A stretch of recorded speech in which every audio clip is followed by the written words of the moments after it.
Hello friends, இன்றைக்கி வீடியோவில் நம்ம வீட்டில் எப்படி திருவாதிரை சாமி கும்பிட்டோங்கிற வீடியோ தான் பார்க்க போகிறோம். வாங்க பார்க்கலாம். அதுக்கு அன்றைய தினம் ஸ்பெஷல் என்னன்னு பார்த்திங்கன்னா திருவாதிரை களி தாங்க. களி நடனம் புரியும் நடராஜருக்கு இந்த களி ரொம்ப உகந்ததுன்னு அன்னைக்கு பார்த்திங்கன்னா பெரும்பாலான வீட்டுங்களில் அந்த களி செய்வாங்க. நான் அந்த களி செஞ்சுருக்கேன். அதனுடைய வீடியோ நான் ஷார்ட்ஸில் போட்டிருக்கேன். பார்க்காதவங்க போய் பாருங்கள். அடுத்தது கலந்தக்காய் குழம்புன்னு ஒன்று வைப்பாங்க. அதனுடைய வீடியோவும் நான் என்னுடைய சேனல் பேஜில் போய் பார்த்து தெரிஞ்சுக்கோங்க. நான் 27 வகையான காய்கறிகளை போட்டு குழம்பு வச்சுருக்கேங்க.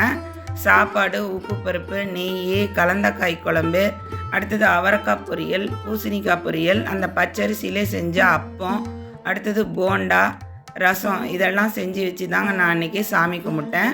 அடுத்தது பார்த்திங்கன்னா இந்த மாதிரி கோலம்லாம் போட்டு சாமி கும்பிடுவோம் பச்சரிசி மாவில். அந்த கோலம் என்னென்ன போட்டிருக்கேன்னு நான் அதையும் காமிக்கிறேங்க. அடுத்தது பார்த்திங்கன்னா பிள்ளையார் பிடிச்சி வச்சு மஞ்சள் கயிறுலாம் அதில் திரித்து வச்சு நாங்கள் சாமி கும்பிட்டு எல்லாம் அந்த அன்னைக்கு கட்டிக்குவோம்.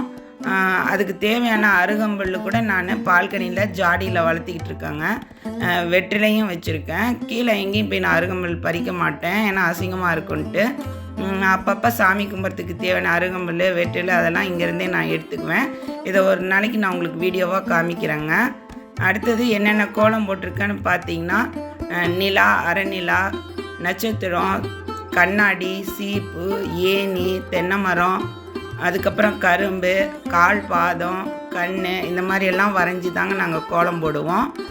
அடுத்தது 8 மணிக்கு மேலே நிலாவை பார்த்துட்டு தான் நாங்கள் சாமி கும்பிட்டு விரதம் முடிப்போம். நான் ஒரு 4-5 பேர்த்துக்கு பிரசாதம்லாம் கொடுத்து அனுப்புவேன். சாமி கும்பிட்டு விரதம் முடிச்சுட்டு விடிகாத்தால் பார்த்திங்கன்னா நாங்கள் சிவன் கோயிலுக்கு போய் சிவன் தரிசனம் பார்ப்போங்க.